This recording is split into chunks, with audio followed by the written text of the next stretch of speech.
Saya Hemor, 20 years old from Mandaluyong City.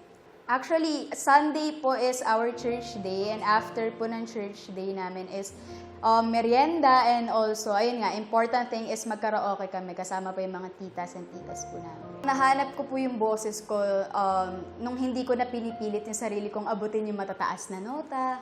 Ang lagi ko lang iniisip na isa puso lagi yung kanta. And syempre, gawan ng sarili kong version na hindi siya standard. To my mama and papa, matapos man ako sa pag-aaral, hindi kayo mawawalan sa akin. Lalong-lalo sa mga kapatid ko. Promise ko sa inyo, hanggat kaya ko, masungit man ako na ate, na anak, pero lagi kong iniisip yung magiging maayos na buhay para sa atin. Isaiah Hemor! Ay, galing naman ni Isaiah. Dito tayo, Isaiah. Alam mo ba, mamang si Isaiah? Oh, ano? Ay, 4 sila magkakapatid. Lahat sila naglalaban-laban Aba! sa isang contest. Sa Nagsabay-sabay na kayo, kantahan. gano'n? Yes po. Aba, At sinong nanalo? Siyempre ako na yun nung 4 na kami. Pero most of the time po, kuya ko siyempre. Okay. Aba, akalain mo. Sana makasali din dito yung mga kapatid mo. Opo.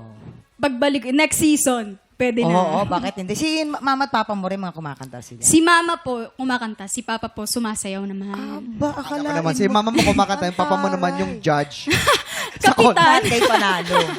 Diba? Eto na po ang ating mga inampalan. Ano kayo masasabi? Hi, Isaiah. Hello po. Gusto ko yung pagkabuo ng boses mo. Talagang round, malaki yung boses mo na hindi ko in-expect sa isang babaeng kasing petit mo. Words lang siguro, sana naging mas malino kasi may ibang part na hindi masyadong maintindihan.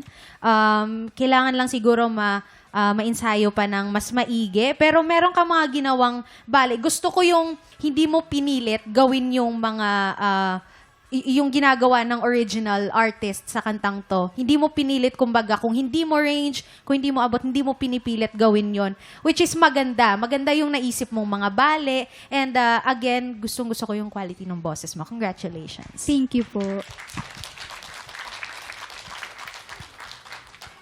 Isaiah, yung buong performance mo was very powerful.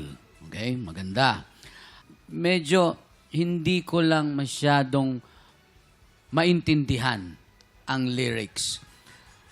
Sapul yung intonation, pero yung lyrics, it has to be pronounced clearly. Ibig sabihin, pag sinabi mo yung I'm not at home, hindi I'm not at home. Nawawala yung M, O lang naririnig ko. Okay? Yung start mo lang, i-ano mo lang, maganda yung mahina para magkaroon ka ng peak sa performance. Kaya lang, yung mahina na sa start mo, medyo hindi lang nasasapul. Okay? So other than that, the whole song, okay, pronunciation. Maraming salamat. Ito na, mga tiktropa, sino kaya sa tingin ninyo ang nakakuha ng mas maraming bituin at lalaban sa kampiyon natin na si Opaline? Malalaman po natin yan sa pagbabalik ng tanghalan ng kampiyon dito lang sa TikTok Live! Tiktropa, kung ikaw ay 16 to 50 years old at palaban sa kantahan, sugod na sa weekly auditions ng Tanghalan ng Kampiyon. Every Wednesday and Thursday, 1 to 5 p.m. dito sa GMA Studio 6. Go na mga Tiktropa, mag-audition na!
Tropa, pinanood mo hanggang sa dulo itong video na to? Very good ka!